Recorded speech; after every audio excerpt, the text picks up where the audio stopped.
Saya ulangi sedikit ya.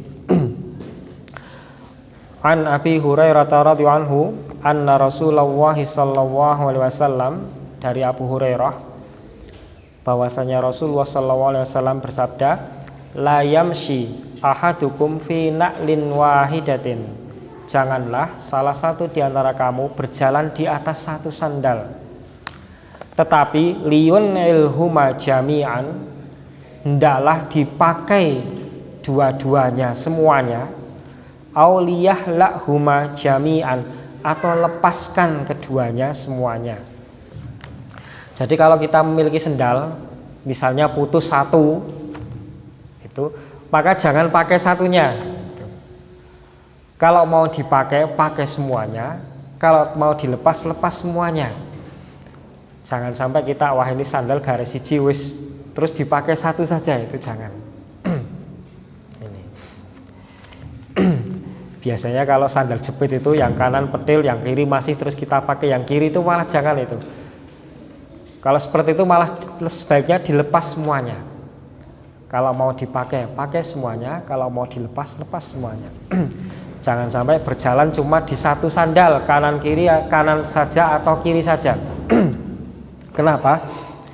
Wa qala Rasul sallallahu alaihi wasallam, dan Rasulullah sallallahu alaihi wasallam bersabda, inna syaitana yamshi fin na'lil wahidati, karena sesungguhnya syaitan itu berjalan di atas satu sandal. Jadi hadis ini faidahnya apa?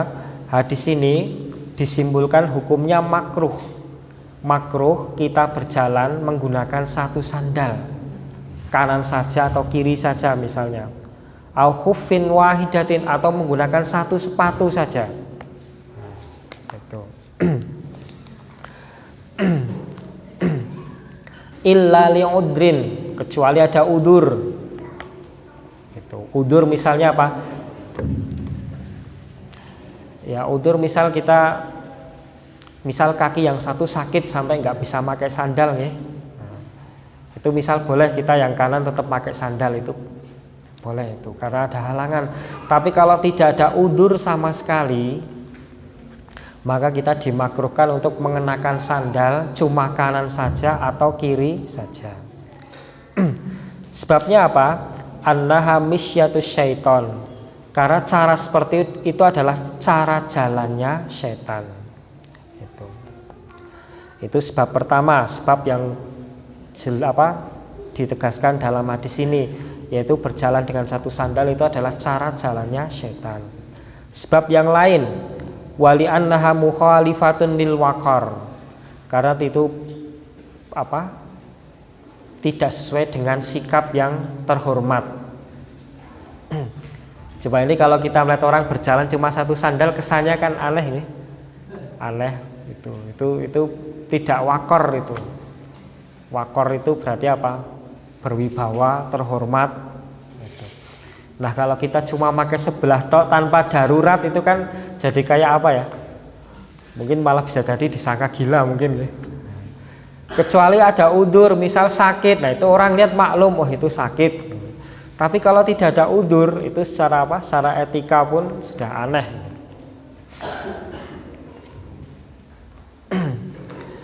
Itu.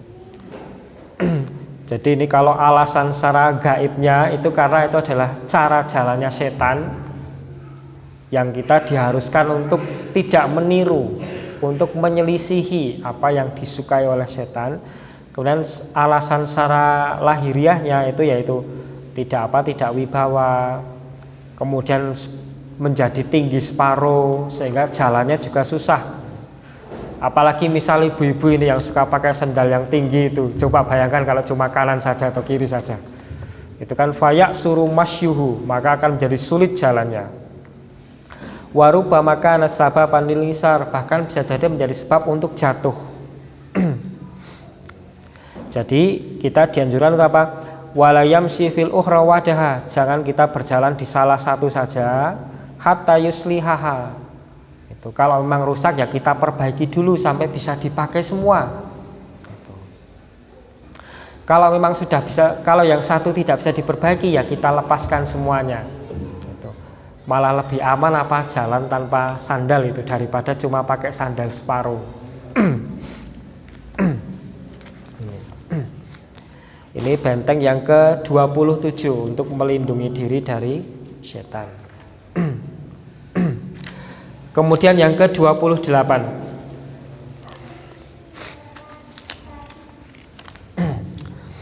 Ini hadisnya cukup panjang sekali. Intinya ini saya ringkaskan saja ya. Jadi ada salah seorang sahabat yang masih muda yang baru saja menikah. Kemudian sahabat itu keluar bersama Rasulullah pergi ke perang Khandaq. Nah suatu saat sahabat itu izin kepada Nabi. Perang Khandaq itu kan nggak sampai terjadi sampai apa perang ya. Itu perang yang dihalangi oleh Khandaq parit sehingga tidak sampai ketemu. Tapi tetap berjaga-jaga di posnya itu. Nah suatu saat sahabat ini izin kepada Nabi, izin untuk pulang ke rumahnya di tengah hari. Nah ketika dia pulang, Rasulullah mengatakan ambil senjatamu, karena aku takut nanti akan ketemu dengan Bani Quraidah, suku Yahudi yang lain.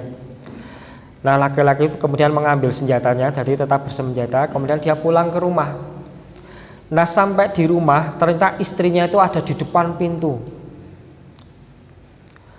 Itu. Nah laki-laki ini cemburu. Jadi zaman dulu di Arab itu kalau baru nikah itu umumnya perempuan tidak keluar rumah ya. Nah ini kok sampai di depan pintu ini si laki-laki cemburu ini, hampir saja dilempar dengan tombak ini, dikira selingkuh dan lain sebagainya. Cuma alhamdulillah ini setelah dilempar, alhamdulillah meleset, bisa menghindar. Kemudian istrinya itu berkata, "Ukfuf alaika, tahan dulu." Itu, masuklah rumah. Masuk rumah, nanti kamu lihat apa yang ada di dalam. Yang membuat istrinya terpaksa keluar. Setelah masuk, fadahala faida bihayyatin adhimatin muntawiyatin alal firas. Setelah laki-laki itu masuk ke rumah, ternyata apa? Ternyata ada ular bihayyatin adhimatin, ular yang besar, muntawiyatin alal firas, sedang melingkar di kasur. Kemudian laki-laki itu fa'ahwa ilaiha birrumhi, kemudian menyerangnya dengan tombaknya, fantadhamaha bihi. Nah, kemudian saling bergulat ya. Bisa dibayangkan kalau kita ular yang sangat besar mungkin kayak piton atau apa itu kan bisa melingkar gitu ya. Melingkar, gubet dan sebagainya. Fattarabat alaihi fama yudra ayyuhum kana asra mautan. Kemudian fattarabat menjadi kacau sehingga tidak diketahui mana dulu yang mati duluan. Tapi intinya dua-duanya mati. Kemudian keluarganya keluarganya laki-laki tadi datang kepada Rasulullah SAW kemudian menceritakan. Kemudian mereka berkata, minta kepada Nabi, ud'ullaha yuhyihi lana, mohonlah kepada Allah untuk menghidupkannya kembali. Kemudian Rasul berkata, istaghfiru li sahibikum, mohon ampunkanlah untuk sahabat kalian ini. Kemudian beliau bersabda, inna bil madinati jinnan qad aslamu, sesungguhnya di Madinah itu ada jin yang mereka telah masuk Islam. Fa idza ra'aitum minhum syai'an fa'adhinuhu salasa ayyamin, kalau kalian melihat di antara mereka, fa'adhinuhu salasata ayyamin, maka beritahu mereka 3 hari. Fa'in badalakum ba'da dzalika faqtuluhu, kalau sudah kita beri peringatan 3 kali kok ternyata masih di situ, maka bunuhlah, karena itu setan, bukan jin yang telah masuk Islam. Intinya apa di dalam hadis ini? Jadi ketika kita melihat ular yang di rumah, kecuali beberapa jenis ya, maka kita jangan langsung membunuhnya, tapi kita peringatkan dulu 3 kali. Gitu. Kalau ular itu perwujudan dari jin yang telah masuk Islam, insya Allah akan pergi dari rumah kita. Kalau tetap bertahan di rumah kita, maka itu adalah setan, bukan jin yang telah masuk Islam, maka bunuhlah. Ini. Nah mungkin ini ada agak muskil ya. Umumnya kita kalau melihat itu langsung panik ya. Ada yang langsung lari malahan.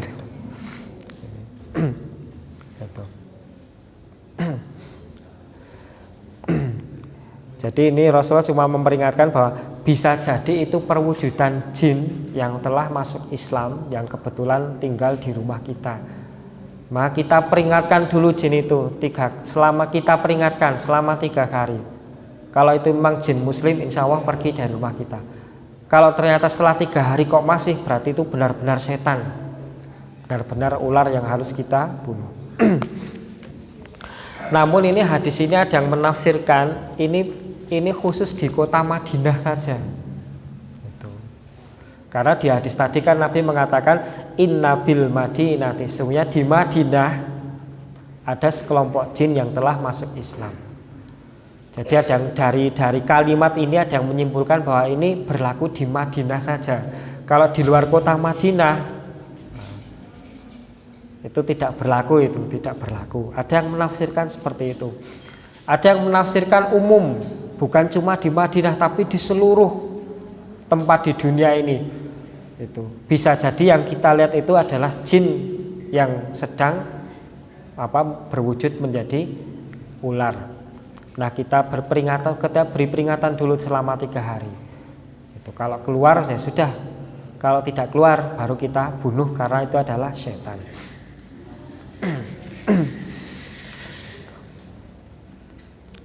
Ini khusus yang di dalam rumah ya. Ini. Kalau yang di luar rumah, wa amma ma laisa fil buyut fayuqtal min ghairi indar. Kalau yang kita lihat itu ular yang di luar rumah, maka langsung kita bunuh tanpa memberi peringatan. Itu. Kemudian ada 2 jenis ular yang entah itu kita lihat di rumah atau tidak, itu kita harus langsung membunuhnya. Ini ada di dalam hadis lain bahwasanya Nabi pernah berkhutbah di atas mimbar, uqtulul hayyati, bunuhlah ular. Waqtulu dattufataini wal abtar, bunuhlah ular yang duttufataini, yang di belakangnya mempunyai 2 garis putih, wal abtar, ular yang disebut abtar. Abtar ini ada yang menafsirkan ular yang pendek, itu pendek berbisa. Yang saking berbisanya dikatakan sampai misalnya ada orang cukup cuma melihat matanya saja, matanya bisa buta. Atau misalnya ada ibu-ibu hamil melihatnya bisa langsung keguguran. Ini wahu alam, saya belum ngerti ini ular yang bagaimana ini. Tapi itu di hadisnya ada seperti itu. Kalau kita melihat ular yang sifatnya seperti itu, di belakangnya ada 2 garis putih, atau ular yang abtar tadi, itu maka kita entah itu di dalam rumah atau di luar rumah kita harus langsung membunuhnya. Tapi kalau ular yang tidak bersifat seperti tadi, ini kalau berdasarkan ulama yang menafsirkan hadis yang tadi itu berlaku umum, berarti kalau di dalam rumah kita beri peringatan 3 hari. Gitu. Setelah 3 hari kok tetap di dalam rumah, berarti boleh kita bunuh, harus kita bunuh. Ini mungkin yang dimaksud mungkin sejenis apa ya? Ular yang kalau misalnya gigit itu langsung sekian detik mati, itu ular apa itu? Yang bisanya sangat ganas, mungkin termasuk ini ya. Yang sudah tidak perlu kita beri peringatan itu. Tidak perlu kita beri peringatan, boleh langsung dibunuh. Tapi kalau seperti kobra itu cirinya ada nggak itu? Belakangnya ada 2 garis putih nggak? Nggak ada ya? Mungkin itu ya. Di sini cuma disebut dutufatain, ular yang di belakang di kepalanya itu ada 2 garis putih. Itu yang pertama. Terus al-abtar. Al-abtar ini ciri fisiknya di sini cuma apa? Intinya ekornya pendek. Ya pokoknya yang kalau berdasarkan pengetahuan kita, pokoknya kalau kita ngelihat jenis ular yang sangat berbisa, yang kalau kita sampai tergigit kemungkinan selamatnya itu sedikit sekali, ya tidak masalah, langsung kita bunuh ini ya. Ini kemungkinan tadi yang ular yang sangat besar, mungkin kalau sekarang kayak ular piton itu kan nggak berbisa ya. Dia membunuhnya itu dengan cara apa? Dengan cara meremas kita itu. Nah kalau kita melihat ular-ular yang seperti ini yang tidak berbisa, yang bisanya itu tidak ganas seperti misalnya kobra atau king kobra, itu kita beri peringatan dulu 3 kali. Barangkali itu apa? Itu jin yang sedang berubah wujud menjadi seperti itu. Ini yang ke-28.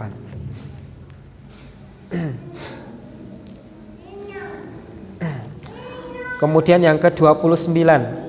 Nah ini nanti ada mungkin agak sedikit ada perdebatan nggih. Al-hisnut tasi'u wal ashrul tathhirul baiti min mazamiris syaitani.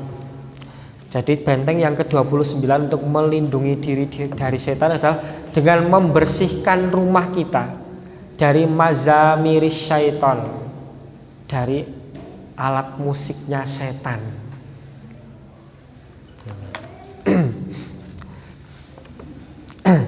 Ini ada beberapa hadis nanti yang kita pelajari. Yang pertama, an Aisyah taqalat, dari Aisyah beliau berkata, dahola alayya Abu Bakrin radhiyallahu anhu wa indi jariyatani min jawaril ansari.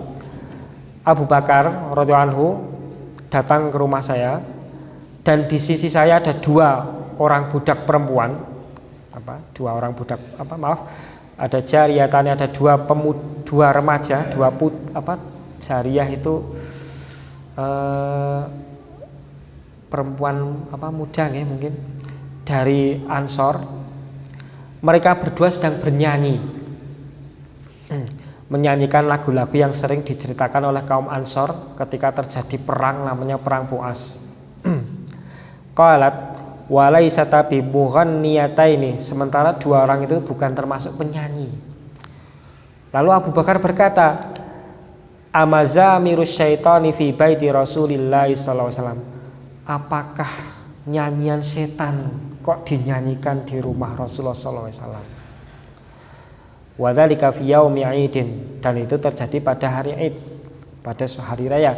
Faqala Rasulullah sallallahu alaihi wasallam, Rasulullah bersabda, ya Abu Bakrin innalikulli qaumin idan wa hadza iduna. Wahai Abu Bakar, sesungguhnya setiap kaum itu punya hari raya dan ini adalah hari raya kita. Nah ini Bapak Ibu sekalian, ini kalau kita ngelihat sikapnya Abu Bakar nih, itu ngelihat putrinya, terus ada dua orang gadis dari Ansor bernyanyi, itu sikap beliau langsung sikap kayak mengecam nggak tadi itu? Kok di rumah Rasulullah ada nyanyian setan? Padahal yang dinyanyikan oleh remaja Ansor tadi, oleh perempuan Ansor tadi apa? Itu nyanyian yang menyebutkan cerita-cerita kepahlawanan. Itu nyanyian yang mengisahkan cerita kepahlawanan ketika terjadi perang Bu'as. Itu perang di zaman jahiliyah. Itu dua orang gadis itu nyanyi-nyanyi. Abu Bakar masuk itu langsung mengecam itu. Amazamirus syaitani fi baiti Rasulillah. Itu. Kok bisa iramanya setan dinyanyikan di rumah Rasulullah SAW. Namun Rasulullah segera mencegah itu segera membantah. Ini adalah hari raya. Itu. Setiap kaum punya hari raya dan ini adalah hari raya kita. Intinya apa? Di dalam hadis ini ada keringanan menurut Ibnu Hajar al-Asqalani. Dalam hadis ini ada rukhsah, keringanan bagi para alil jawari, bagi para ini perempuan di hari raya, fil la'bi untuk mengadakan permainan, wal ghina untuk bernyanyi dengan lagu-lagu Arab yang sifatnya tadi itu menyebut-nyebut kisah-kisah pahlawan dan sebagainya. Wa in sami'a dzalika nisa wa rijal, meskipun itu bisa didengar oleh laki-laki dan perempuan. Wa in kana mahu dufun, dan juga meskipun diiringi dengan duf. Duf itu alat musik yang dipukul. Mungkin kalau zaman sekarang seperti rebana. Nah ini kalau kita ngelihat sikap dari sahabat Abu Bakar tadi terkesan sekali nih, kalau zaman dulu di kalangan sahabat itu nyanyian itu sampai mungkin seperti mendekati haram ya.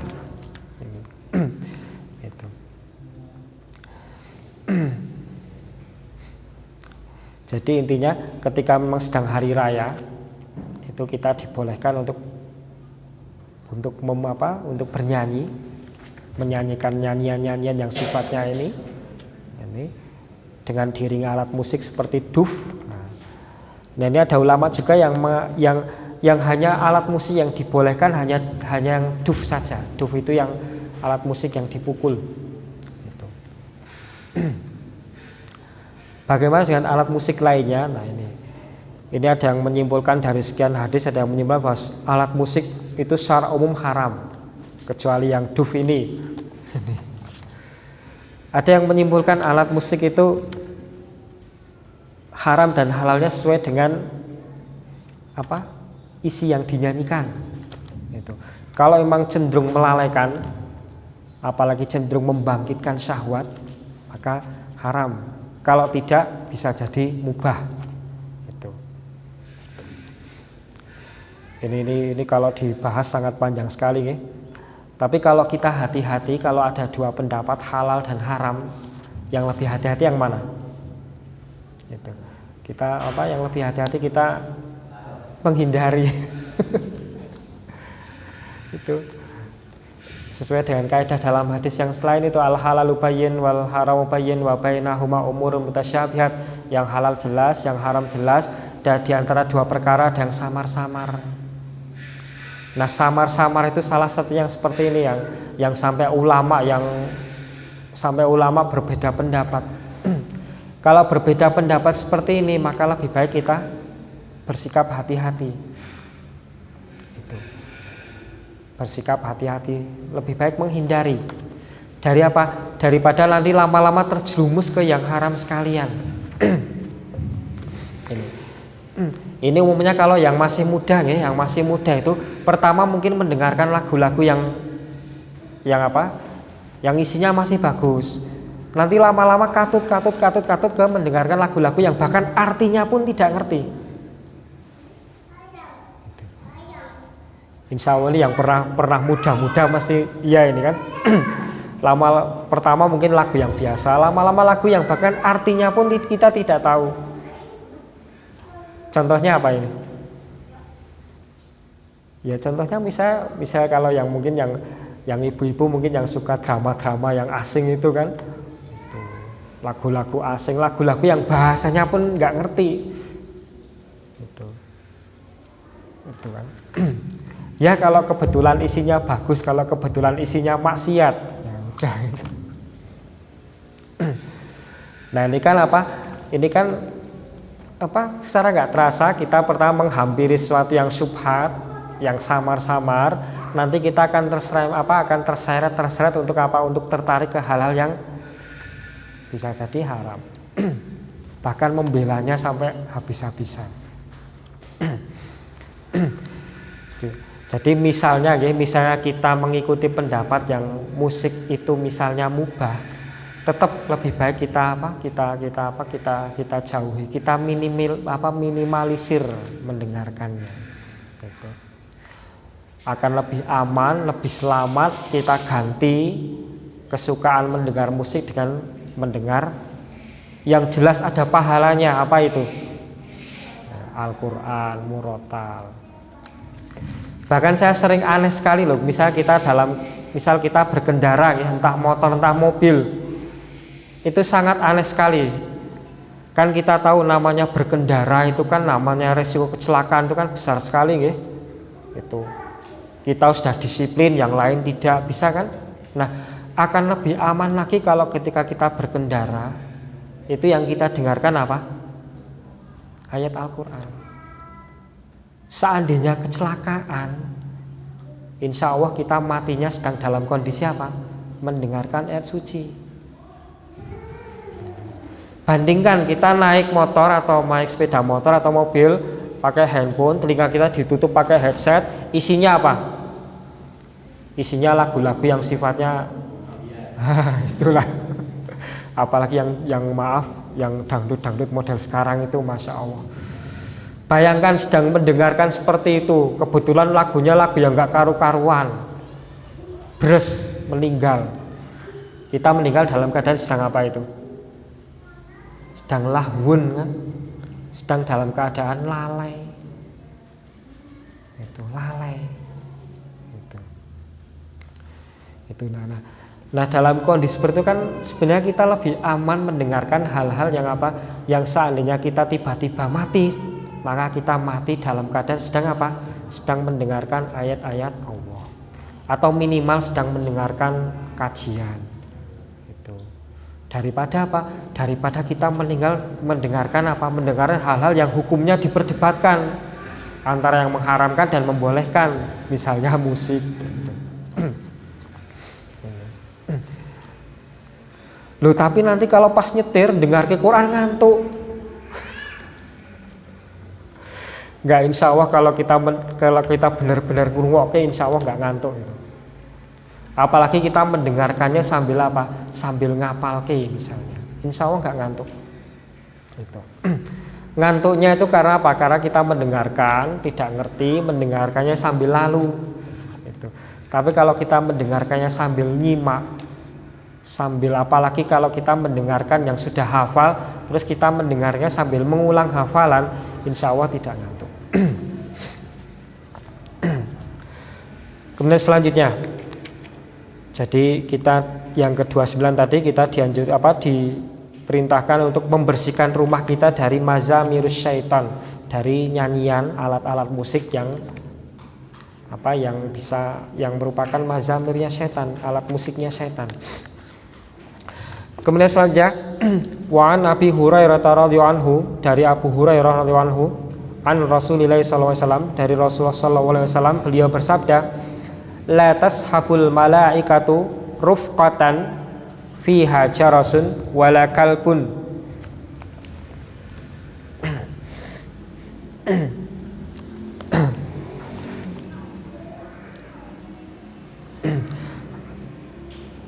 Jadi malaikat itu tidak akan menemani rufqatan pertemanan atau tempat fiha jarasun wala kalbun, yang di dalamnya ada jaros dan juga ada kalbun. Jaros itu lonceng, wala kalbun dan juga kalb, anjing. Jadi malaikat itu tidak akan memasuki tempat yang di dalamnya ada lonceng atau ada kalb, juga ada anjing.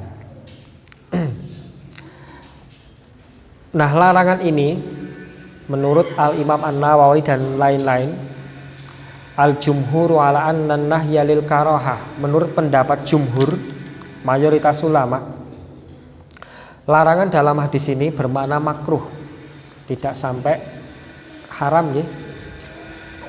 Dan makruhnya itu cuma bersifat makruh tanzih, tapi ada juga sedikit yang berpendapat sampai ke makruh tahrim, makruh yang mendekati haram.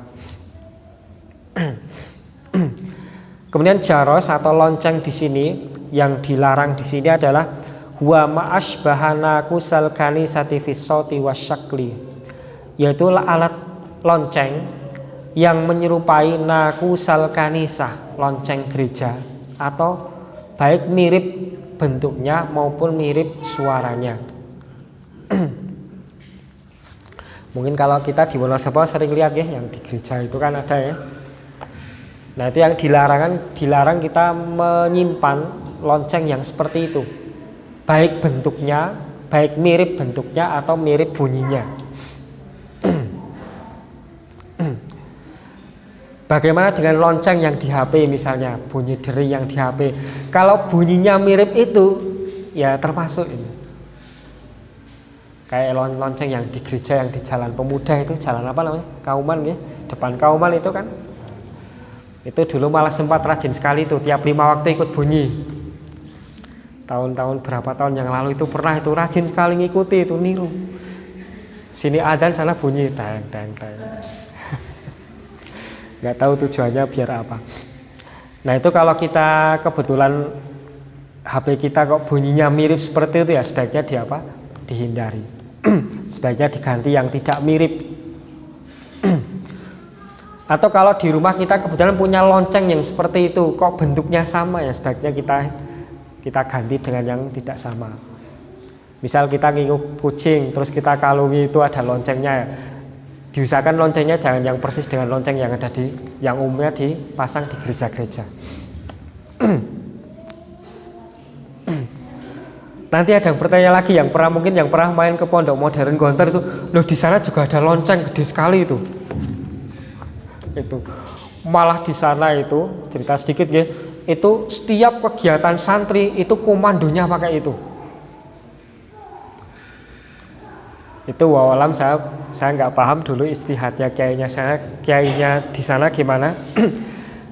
Yang jelas dari sisi bentuk itu dibilang agak mirip ya mirip, dibilang enggak ya enggak. Itu katanya terbuat dari longsongan bom dipasang, memang bunyinya keras itu. Insya Allah dibunyikan dari alun-alun sampai sini terdengar itu. Nah di sana itu setiap kegiatan santri itu dikomando pakai itu. Kalau dari sisi bunyi itu ya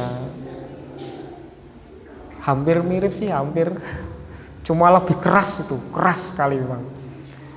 Itu di sana belnya pakai itu. Mungkin pertimbangannya waktu itu karena waktu itu kan belum ada model bel listrik ya. Mungkin pertimbangannya praktis seperti itu, pakai satu tapi satu pondok dengar semua. Dan sampai sekarang masih dilestarikan itu. Ya wa alam itu, semoga saja itu tidak termasuk yang mirip ini gitu. Tapi yang jelas saya ingat sekali dulu itu sampai ada guyonan di antara santri, lebih takut kepada bel daripada kepada Allah. Bener ini. Jam 5 sore itu kalau udah bel, artinya apa? Kalau belum masuk masjid berarti harus baris di depan masjid, dirotani satu-satu. Dulu hukumannya masih fisik pakai rotan. Jadi jam 5 sore itu apapun kegiatannya sudah harus di dalam masjid, baca Al-Quran sampai maghrib. Tidak peduli sibuk apapun, jam 5 begitu tank harus sudah di dalam masjid. Nah di sana mengomandonya pakai itu, satu kali pukul satu komplek pondok yang luas itu terdengar.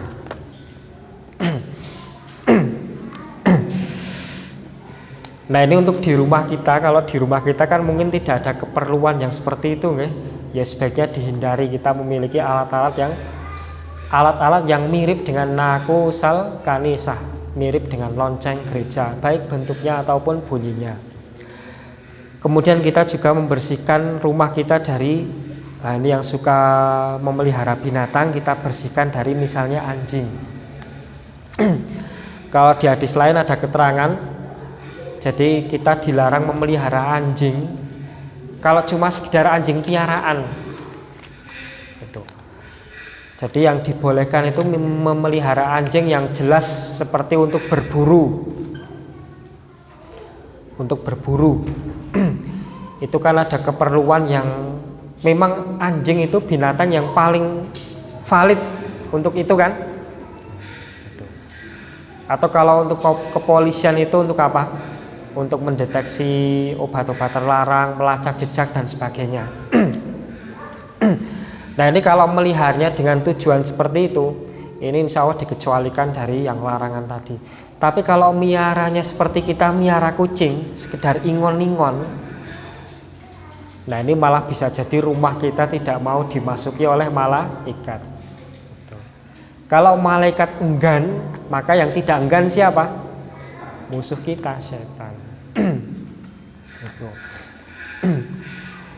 Ada nggak di sini yang itu? Semoga nggak ada ya. Gitu. Kalau saya pribadi sebenarnya saya suka itu sama miara anjing itu, sebenarnya suka itu, lucu kan. Tapi ya karena ada larangan seperti ini.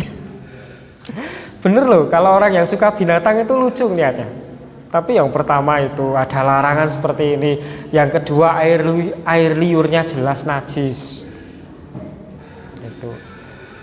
Jadi ya nggak perlu itu lebih apa?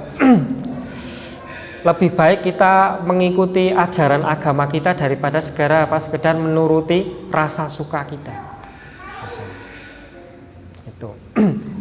Kalau kucing jelas ya, itu termasuk binatang yang bersih.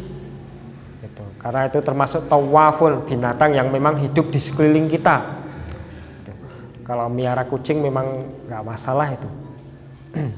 Tapi kalau kita terlalu suka kepada binatang sampai kok miara anjing, nah ini kalau tidak ada kepentingan yang seperti tadi, maka bisa jadi malah rumah kita tidak dimasuki oleh malaikat. Itu. Dan yang membolehkan miara anjing untuk keperluan seperti tadi untuk berburu, atau kalau di keamanan untuk apa? Untuk sebagai anjing pelacak, itu pun yang membolehkan itu miaranya jangan sampai masuk ke dalam rumah. Itu kita tempatkan di luar rumah kita. Itu. Kemudian kalau yang keperluannya untuk sebagai pelacak itu juga bukan pribadi, ya. Ada nggak orang miara anjing pribadi untuk pelacak? Nggak ada, nggak? Itu jadi yang punya keringanan itu ya cuma polisi saja ini, atau pihak keamanan ini yang punya keringanan miara anjing untuk pelacak. Itu ya paling cuma pihak berwenang saja ini, polisi, tentara dan sebagainya, karena memang ada perlunya. Gitu. Kalau binatang lain ada nggak yang secermat anjing untuk sebagai pelacak? Setahu saya cuma ini, guys, yang kalau digunakan untuk pelacak itu paling cermat itu setahu saya ya ini. Nah, maka ini kalau memang diperlukan, itu pihak berwenang nggak masalah ini miara seperti ini. Tapi kalau pribadi seperti kita itu ya tidak ada perlunya, itu tidak ada alasan syar'inya. Gitu. Berburu sekarang masih ada nggak yang berburu? Ada ya, tapi jarang ya. Apalagi sekarang berburunya juga nggak seperti dulu. Kalau dulu kan ke hutan yang masih mungkin kalau di pulau luar Jawa mungkin masih banyak hutan yang memang liar. Nah, kita gunakan anjing untuk membantu kita berburu. Nah, itu kalau kita miara anjing untuk itu masih dibolehkan itu. Tapi kalau tidak untuk seperti itu, cuma sekedar ingon-ingon, maka resikonya tadi rumah kita tidak akan dimasuki oleh malaikat.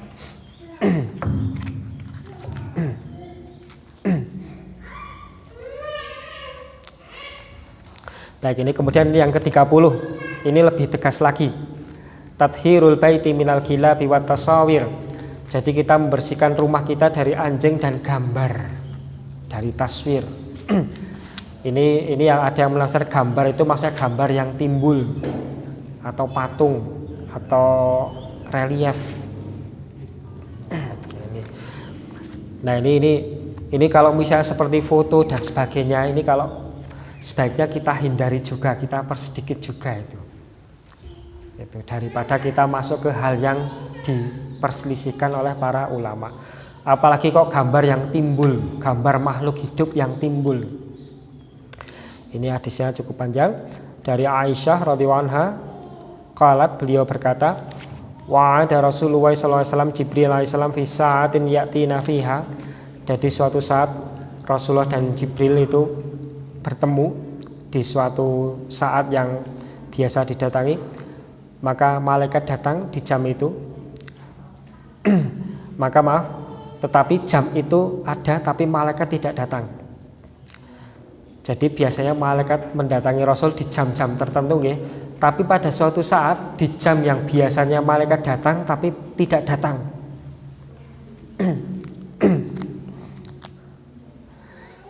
Kemudian Nabi berkata, Allah tidak akan mengingkari janjinya, juga Rasulnya. Ternyata Rasulullah melihat di bawah sarir, di bawah bantal itu ada gambar kalb, ada gambar anjing. Faqala, beliau berkata, ya Aisyah, mata dakhala hadzal kalbu hauna. Kapan ini masuk ke tempat ini? Terus Aisyah berkata, wallahi madar, itu aku tidak tahu. Kemudian beliau merintahkan untuk mengeluarkannya. Itu. Setelah dikeluarkan, Jibril datang. Kemudian Rasulullah berkata, engkau telah berjanji kepadaku untuk datang di jam ini. Maka aku duduk untuk menyambutmu. Tetapi mengapa engkau tidak datang? Faqala, mana'aniyal kalbul ladzi kana fi baitika. Jadi yang mencegah kedatanganku adalah anjing yang ada di rumahmu. Inna lanadkhulu baitan fi kalbun wala surah. Sungguhnya kami tidak memasuki rumah yang di dalamnya ada kalbun, juga ada surah, yang di dalamnya ada anjing atau ada gambar. Nah ini hati-hati sekali ini. Jadi sebaiknya kita menghindari di samping kita menghindari dari memelihara anjing atau membiarkan rumah kita dimasuki anjing, kita juga dianjurkan untuk menghindari dari menempelkan gambar-gambar.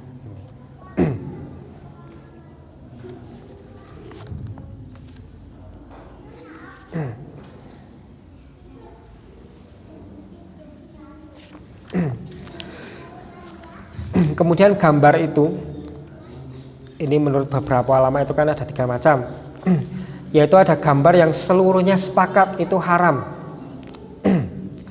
yaitu huwa ayyusawwira ma fi ruhun ala wajhi timsalin min khasyabin aw hajarin aw tinin aw jibsin aw ma asbah dzalika, yaitu menggambar sesuatu yang ada ruhnya dalam bentuk timsal seperti patung, baik itu terbuat dari kayu, batu, tanah, dan lain sebagainya. Nah ini yang seperti ini semuanya sepakat ini haram.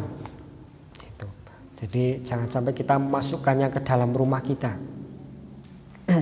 Dan yang kedua, taswiru ma la ruha fi, menggambar sesuatu yang tidak ada ruhnya seperti pohon, matahari, bulan, dan sebagainya. Ini. Nah yang ini dibolehkan. Itu. Yang ketiga, taswiru ma fi ruhun lakin bitalwin warasem, menggambar sesuatu yang ada ruhnya tapi dengan talwin, cuma dengan warna atau dengan rosem, dengan garis-garis seperti lukisan dan sebagainya. Nah ini yang diperselisihkan oleh para ulama. Ada yang mengatakan boleh, ada yang mengatakan tidak boleh. Ini yang membolehkan itu berdasarkan hadis dari riwayat Abu Hurairah, illa rokman fi saubin, kecuali rokman dia fi saubin, di dalam baju. Rokman itu gambar yang sifatnya ya seperti kita lukisan itu.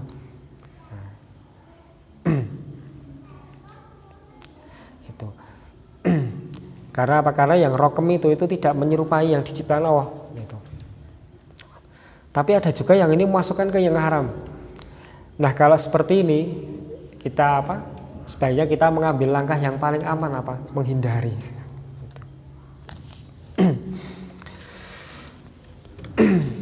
Bagaimana dengan misalnya foto?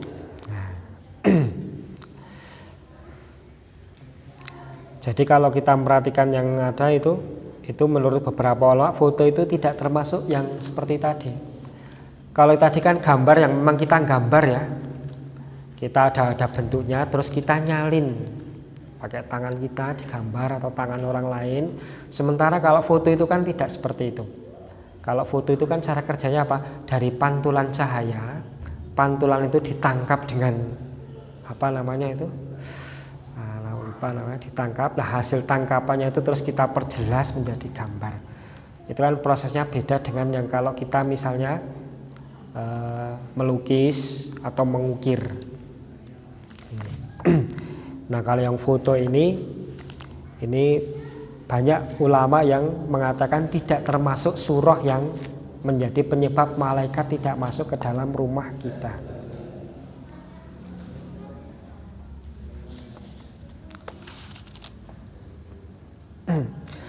Namun demikian, meskipun begitu, untuk hati-hatinya sebaiknya kita tidak terlalu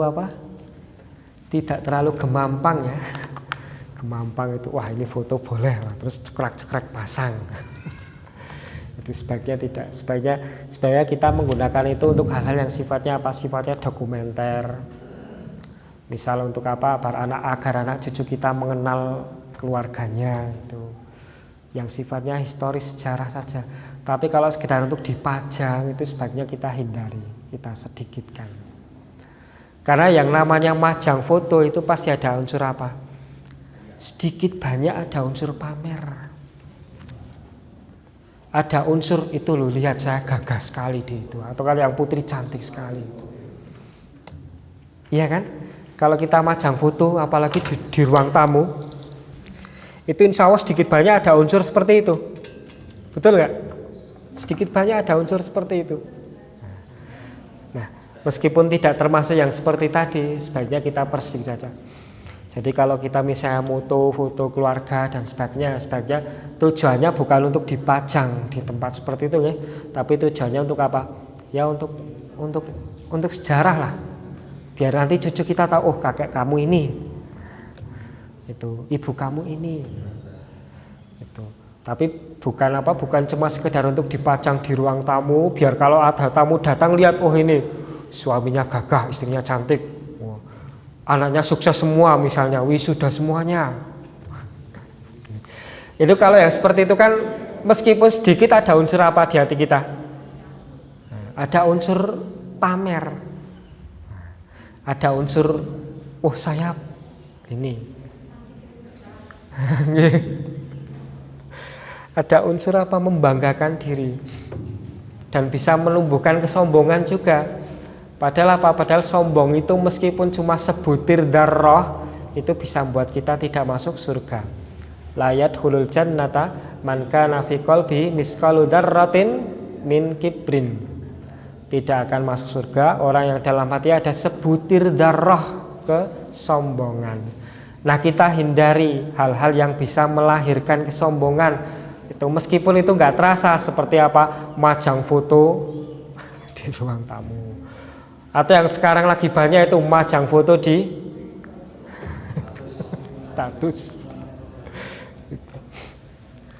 Kalau keperluannya apa dokumentasi sejarah mungkin nggak masalah, tapi kalau keperluannya cuma sekedar apa istilahnya biar eksis, nah itu kata-kata biar eksis itu juga sudah menarik ke kesombongan kan, sudah menarik sedikit hati kita untuk apa? Untuk menumbuhkan bibit-bibit sombong, bibit-bibit merasa lebih ganteng atau lebih cantik atau lebih oke daripada yang lain. Itu apa? Dan sebenarnya itu mendidik kita untuk punya penyakit riya dan sum'ah. Riya itu apa? Ingin dilihat. Sum'ah itu apa? Ingin dirungokke. Nah, dengan kita punya kebiasaan foto cekrek pasang di entah FB entah apapun, itu di hati kita ada nggak perasaan seperti itu? Ingin di like, ya kan? Ingin dilihat. Nah, itu kan secara tidak langsung kita mendidik hati kita secara bertahap untuk apa? Untuk suka dilihat, untuk suka didengar. Yang kalau sampai itu muncul dalam hal yang sifatnya ibadah, itu menjadi riya dan sum'ah. Riya pengen dilihat, sum'ah pengen dirungokke.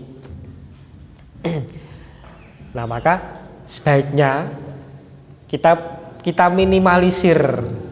Kalau belum bisa menghindari ya kita minimalisir, kita persedikit hal-hal yang menuju ke riya dan sum'ah tadi. Kalau kaitannya dengan rumah tadi, kita persedikit memajang di rumah foto-foto tersebut. Kalau keperluannya memang untuk sifatnya dokumentasi keluarga, ya kita tempatkan di tempat yang memang sifatnya untuk sejarah. Misalnya apa? Di album. Nanti kita buka ketika kita mau ngajari ke anak cucu kita. Oh, ini ibu kamu, ini ibu kamu seperti ini, nenek kamu seperti ini, dulu sekolah di sini, ini fotonya. Itu kan kita bukanya nggak harus di ruang tamu kan, tidak harus setiap saat kan.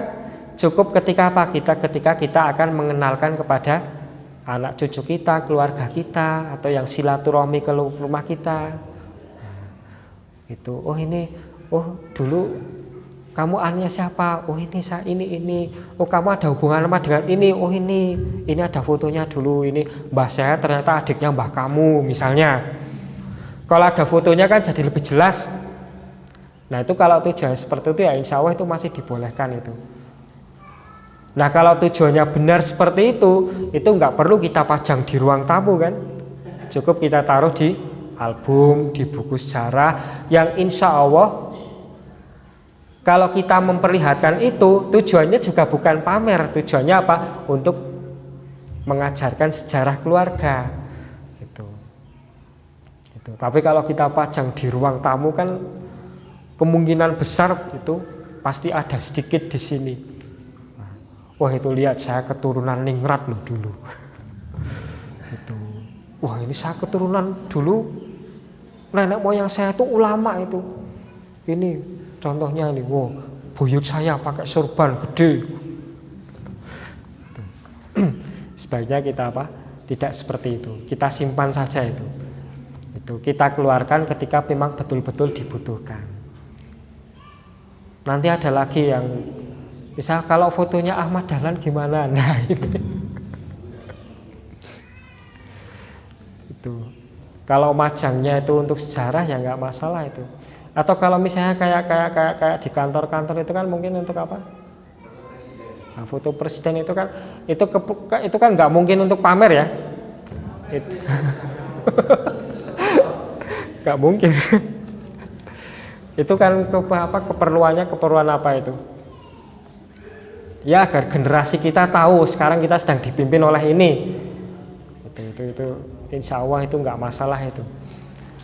Biasanya yang cenderung ada unsur pamer, ada unsur sombong itu kalau kita majang foto keluarga atau foto diri sendiri. Tapi kalau foto kenegaraan seperti itu kan misalnya enggak, atau foto-foto pahlawan